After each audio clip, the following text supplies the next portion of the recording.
여러분 우리 함께 주신 말씀 함께 봉독하겠습니다. 성경 봉독하지요. 성령께서 교육해 주시는 말씀을 들으십시오. 오늘 우리에게 주신 하나님 말씀은 구약성경 시편 14편 1절부터 7절, 그다음에 신약성경 누가복음 15장 1절부터 10절까지 말씀입니다. 네, 먼저 여러분 우리가 함께 화면을 통해서 구약성경 시편 14편 1절부터 7절, 구약성경 810쪽 함께 먼저 교독하고 이어서 누가복음 함께 읽도록 하겠습니다. 여러분 함께 교독하겠습니다. 먼저 구약성경 14편 1절부터 7절입니다. 여러분 한 절씩 나눠서 읽죠. 제가 먼저 읽겠습니다. 어리석은 자는 그의 마음에 이르기를 하나님이 없다 하는도다. 그들은 부패하고 그 행실이 가증하니 선을 행하는 자가 없도다.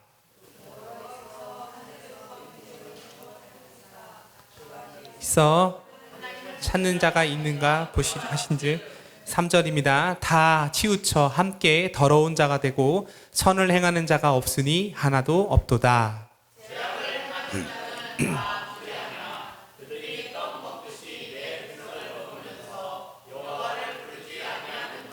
그러나 거기서 그들은 두려워하고 두려워하였으니 하나님이 의인의 세대에 계심이로다.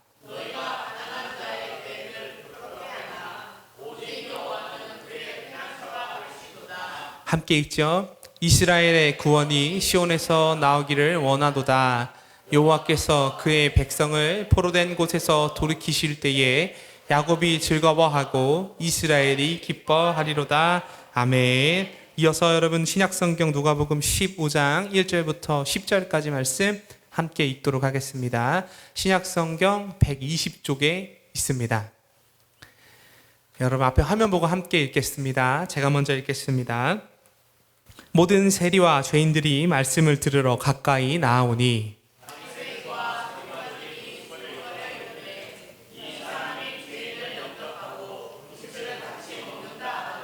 예수께서 그들에게 이 비유로 이르시되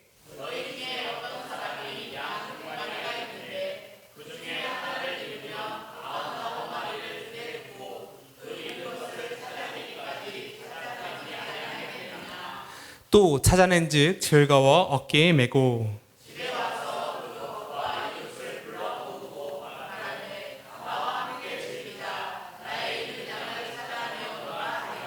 내가 너에게 이르노니 이와 같이 죄인 한 사람이 회개하면 하늘에서는 회개할 것이 없는 의인 99으로 말미암아 기뻐하는 것보다 더하리라.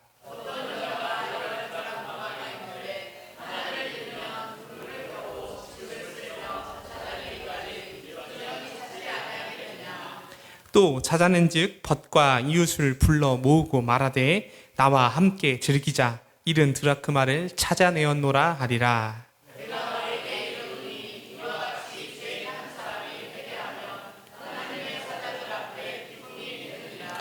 아멘. 주님이 주시는 말씀입니다. 네, 감사합니다. 여러분 설교 제목 한 번만 읽어주시겠습니까? 감사합니다. 여러분 오늘은 관심에 대하여 라는 제목을 가지고 우리에게 주신 말씀 구약성경 시편 14편 1절부터 7절, 신약성경 누가복음 15장 1절부터 10절까지 말씀을 함께 상고해 보겠습니다. 좋으신 하나님의 사랑과 부활하신 예수 그리스도의 평안, 성령 하나님의 함께 하심이 말씀을 사모하셔서 예배 자리에 나오시고 또 함께 그 말씀을 나누기 위해 모이신 여러분과 함께 하시기를 주님의 이름으로 축복합니다. 여러분 오늘은 부활절 둘째 주일이죠. 여러분 초대교회 전통에 따르면 오늘은 사도 도마의 주일이기도 합니다. 요한복음 20장에 기록되어 있는데요. 부활하신 주님께서 제자들에게 나타나셨을 때에 그리고 살아계심을 보여주셨을 때 그 자리에 누구만 없었냐면 도마만 없었습니다. 도마는 홀로 그리고 무관심 속에 의심의 방에 혼자 갇혀 있었습니다. 그는 이렇게 말했습니다. 내 눈으로 보고 내 손으로 만져보기 전까지는 결코 예수님의 부활을 믿지 않겠다라고 이야기했습니다.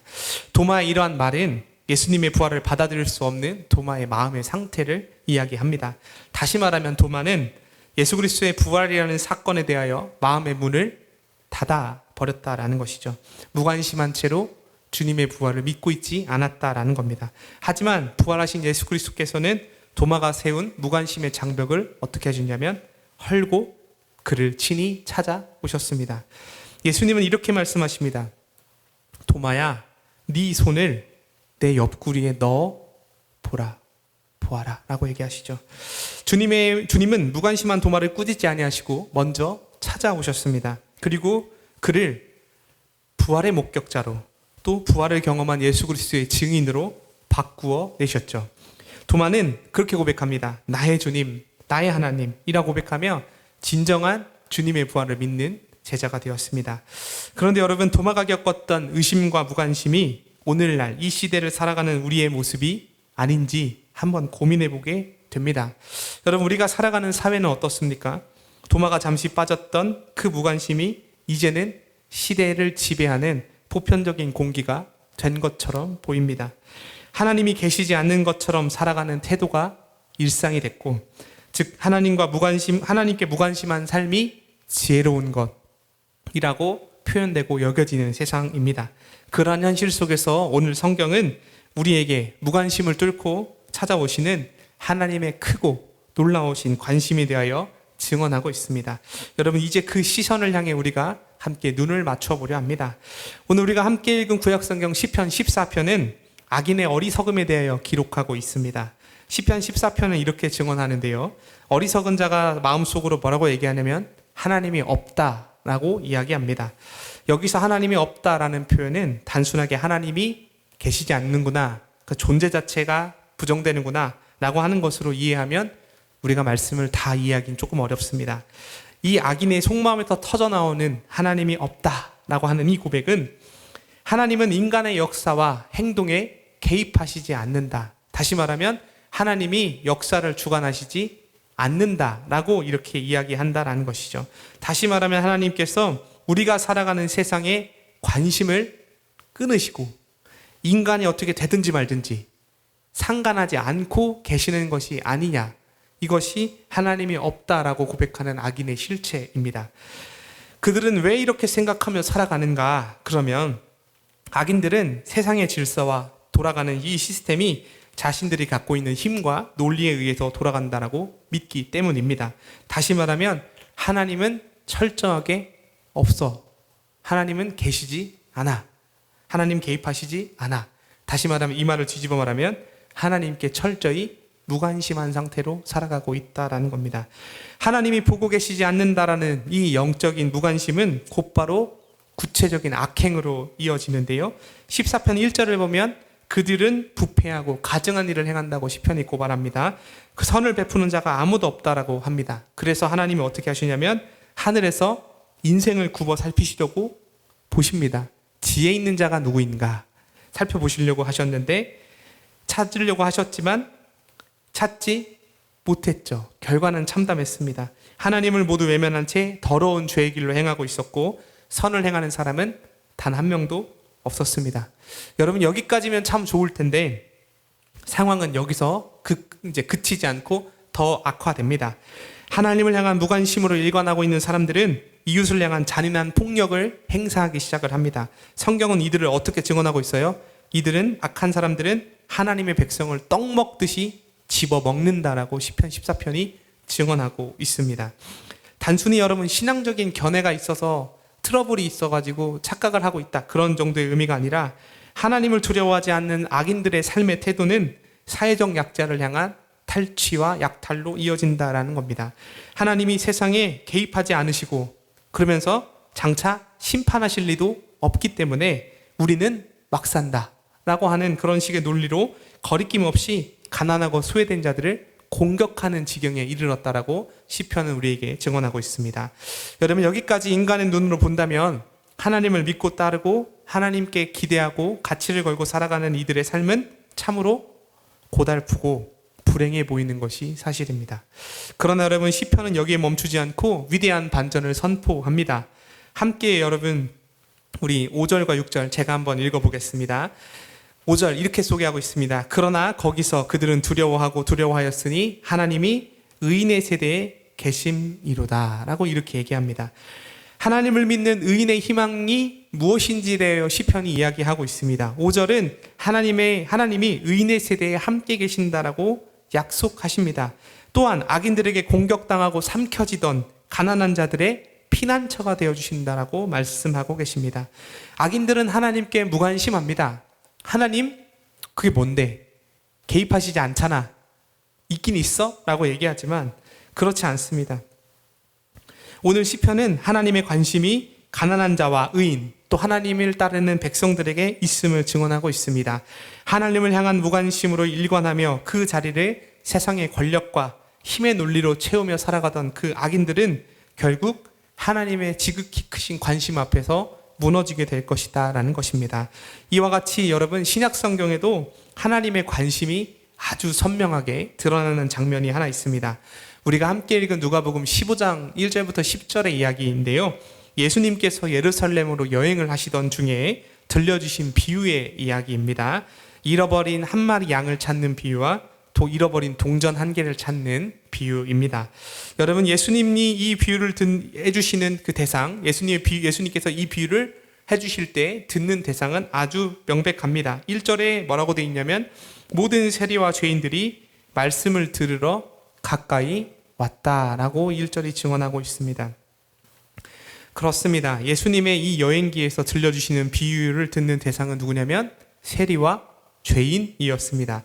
여러분, 이 세리와 죄인이라는 이 부류는 1세기 예수님께서 살아가시던 유대 팔레스타인, 특별히 이스라엘의 율법 안에서 죄인으로 규정되어 있던 사람들이었습니다. 쉽게 말하면 율법을 지키지 못하고 사니까 저 사람들은 죄인이야 라고 이렇게 낙인이 찍혀져 있던 사람들입니다.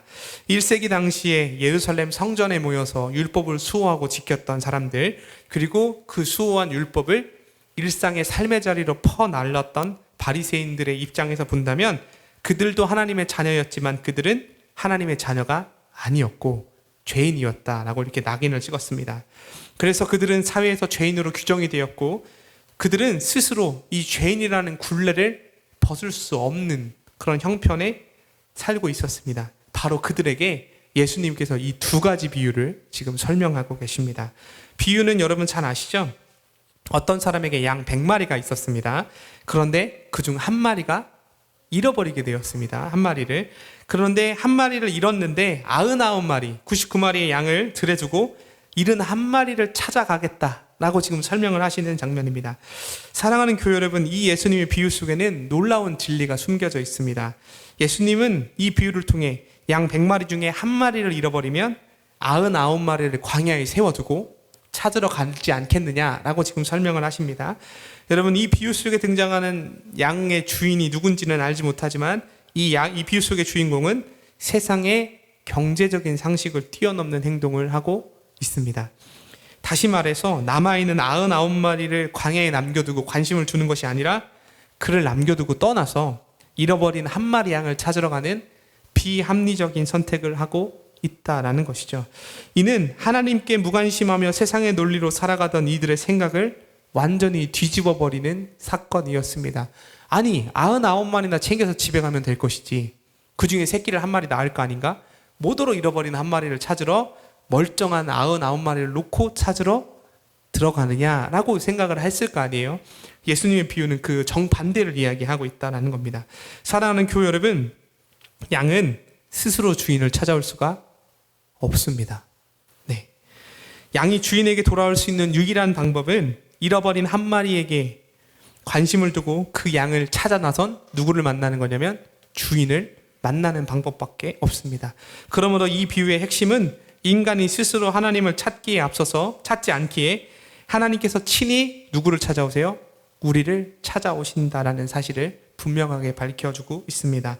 그렇게 찾아낸 양 어떻게 하죠? 기뻐서 어깨에 메고 집으로 돌아가서 누구를 불러 모아요? 친구와 이웃을 불러 모아서 잔치를 벌입니다. 양을 찾은 기쁨을 함께 나눕니다. 여러분, 예수님은 이 비유 끝에 이렇게 말씀하십니다. 내가 너에게 이르노니 이와 같이 죄인 한 사람이 회개하면 이라고 말씀하십니다. 예수님은 이 비유를 마치시면서 놀라운 사실을 우리에게 알려주시죠. 사실 이 양 한 마리는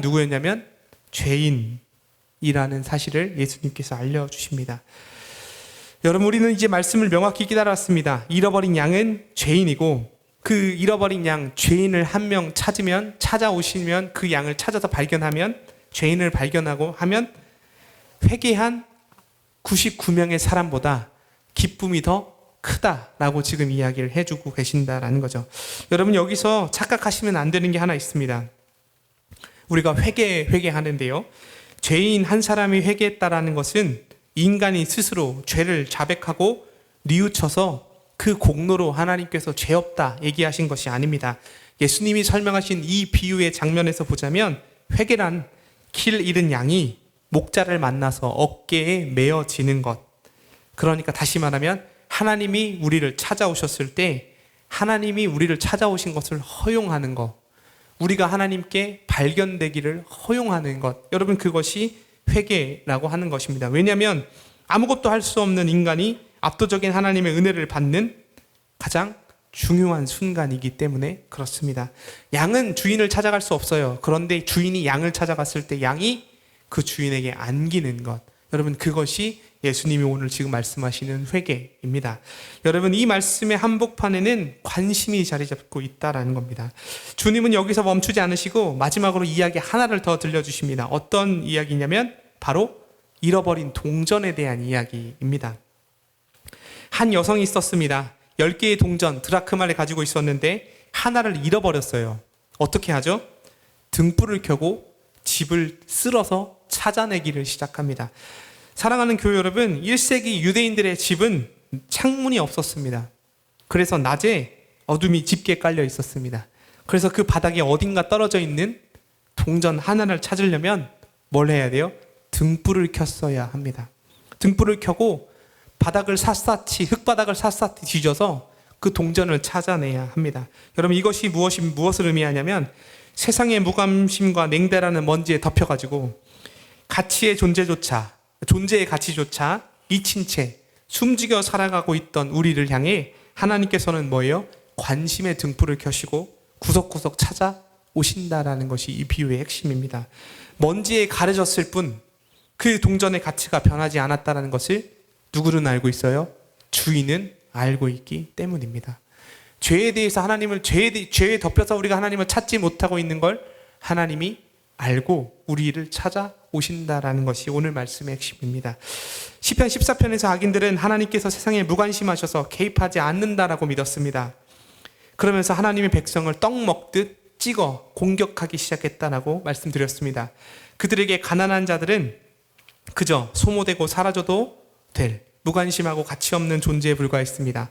이는 스스로 하나님께 돌아갈 길을 잃어버린 인간의 비참한 처지를 고발해주는 중요한 장면입니다. 그러나 여러분, 그 고발에서 끝나는 것이 아닙니다. 누가복음 15장은 예수님은 하나님께서 그들을 결코 포기할 수 없다라고 말씀하시면서 잃어버린 한 마리 양을 찾으시고 잃어버린 동전을 기어코 집안을 다 뒤져 찾아내시는 소중한 존재임을 예수님께서 알려주십니다. 그리고 중요한 건 하나님이 우리를 먼저 나서서 찾아오신다라고 선포하십니다. 시편 14편에서 악인의 입에 먹혔던 가난한 백성은 이제 누가복음 15장에서 주님의 어깨에 메어지는 양이 됩니다. 그리고 찾은 동전이 되어 하늘의 기쁨이 됩니다. 약탈하던 세상의 입에서 건져내어 보호하신 하나님의 어깨로 옮겨지고 하나님께 기쁘게 발견되어졌다라는 것입니다. 결국 하나님은 죄인들의 그리고 약자들의 피난처가 되어 우리를 찾아오시고 세상의 무관심을 끊어주시면서 하나님의 지극한 관심에 대하여 말씀하시고 보여주시는 좋으신 하나님이시다라는 겁니다. 사랑하는 교회 여러분, 우리는 오늘 말씀을 시작하며 자신의 무관심 속에 갇혀서 부활하신 주님을 만나지 못했던 도마의 이야기를 나누어 드렸습니다. 어찌 보면 도마가 예수 그리스도의 부활을 믿지 못했다라는 것은 당연한 일일지도 모르겠습니다. 왜냐하면 3년이라는 시간 동안에 어떻게 했어요? 예수님의 얼굴을 보고 함께 먹고 마시며 잠을 자고 하나님의 나라를 함께 말씀으로 배웠기 때문이죠. 그리고 희노애락을 함께 했던 스승이자 주님이셨던 예수님이 어디에 매달려 돌아가셨냐면 십자가에 매달려서 돌아가셨다라는 것을 봤기 때문입니다. 그 예수님의 죽음이 안겨준 공포와 상실감이 도마에게는 부활에 대한 무관심, 냉소, 하나님은 개입하시지 않아 라는 그런 관심 없음으로 내몰았을지도 모릅니다. 그런데 주님은 그런 그에게 찾아오셔서 부활의 실제를 보여주셨습니다. 도마는 죽음이 안겨준 무관심 속에 머물러 있었는데 좋으신 하나님께서 십자가에 매달려 죽으신 예수 그리스도를 다시 살려내시고 부활에 무관심하던 도마를 찾아오셔서 현존하시는 주님으로 보여주셨습니다. 그리고 부활을 증언한 증인으로 세워주셨죠. 하나님께서 먼저 관심을 두고 찾아오셔서 도마를 죽음의 무관심에서 생명의 관심으로 옮겨주셨다라는 것입니다. 사랑하는 교회 여러분, 우리의 삶 또한 마찬가지입니다. 오늘날 예수 그리스도의 부활이 우리에게 주는 의미는 매우 분명합니다. 하나님을 찾지 않는 우리를 향해서 하나님께서 먼저 우리에게 다가오셔서 우리를 죽음의 무관심에서 생명의 관심으로 곧 부활의 현재를 살아가는 우리로 바꾸어 놓으신다라는 사실입니다. 여러분, 이 하나님의 관심은 지극히 명확하고 아주 확고하고 단순합니다. 하나님께서 세상에 개입하시지 않는다라고 믿으면서 하나님의 따르는 사람들, 고아와 약자와 나그네를 괴롭히는 악인의 생각이나 피조세계를 짓밟고 파괴하며 자신들의 주머니를 배불리는 사람들의 생각과는 비교할 수 없습니다. 하나님을 믿지 않는 그들은 심판을 두려워하지 않습니다. 오히려 하나님이 개입하시지 않는다는 핑계를 내세워 무관심을 내세우고 냉소로 우리의 삶을 일관하게 합니다. 하지만 예수 그리스도의 부활은 전혀 다른 길을 우리에게 보여줍니다. 그것은 죄의 문제를 스스로 해결하지 못하는 인간을 향한 하나님의 지극한 관심입니다. 그러므로 사랑하는 여러분, 예수 그리스도의 부활은 세상의 무관심과 냉대라는 먼지에 덮여 존재의 가치를 잃어버린 채 죽음의 구석에 방치됐던 우리를 하나님께서 기꺼이 찾아오셨고 그 먼지를 떨어 찾아내셔서 존재의 빛을 회복시켜 주신 놀라운 승리의 사건이다라고 규정해 볼 수 있습니다. 여러분, 이 사실은 지금 우리에게 여전히 유효합니다. 하나님은 시간과 공간의 제약을 받지 않으시는 무소부재하신 분이시죠. 좋으신 하나님께서 이제 우리의 시간을 뚫고 이 땅에 오셨습니다. 그리고 그 하나님이 지금 우리와 함께하여 주십니다. 저와 여러분에게 좋으신 하나님이 먼저 찾아오셨다라는 것입니다. 이제 우리는 예수 그리스도의 부활을 통해 우리를 향한 하나님의 뜻과 의지를 확인했습니다. 이제 우리는 예수 그리스도의 부활을 통해 다시 그 부활의 복된 소식을 붙잡고 예배당을 넘어 삶의 자리로 나아가야 합니다. 이제 우리는 주님의 부활이 곧 우리를 향한 하나님의 사랑이었고 관심이었음을 깨닫게 되었기 때문입니다. 사랑하는 교회 여러분, 그 관심을 품고 이제 기억하시면서 여러분의 삶의 자리로 돌아가십시오. 그리고 그 자리에서 하나님의 관심에 대하여 증언하시며 부활의 증인으로 살아 주십시오. 그렇게 하여서 하나님의 사랑을 전하시고 예수 그리스도의 복음을 선포하시고 또 경계를 넘어 이웃을 사랑하셔서 악에게 지지 않고 선으로 악을 이겨내는 하나님의 사랑하심을 널리 선포하시는 여러분 되시기를, 그리하여 부활의 참된 증인으로 살아가시기를 주님의 이름으로 간절히 축복합니다. 모든 지각에 뛰어난 하나님의 평강이 그리스도 예수 안에서 우리의 마음과 생각을 지켜주실 것입니다. 아멘. 잠시 기도하고 결단 찬양하겠습니다. 기도하지요. 좋으신 주님 감사합니다. 우리에게 관심을 가지고 먼저 찾아오셔서 우리와 함께하여 주심에 감사합니다. 놀라우신 그 은혜를 기억하며 삶의 자리에 나아가게 하여 주옵소서. 함께해 주실 주님을 기대하오며 사랑이 많으신 예수님의 이름으로 기도드립니다. 아멘.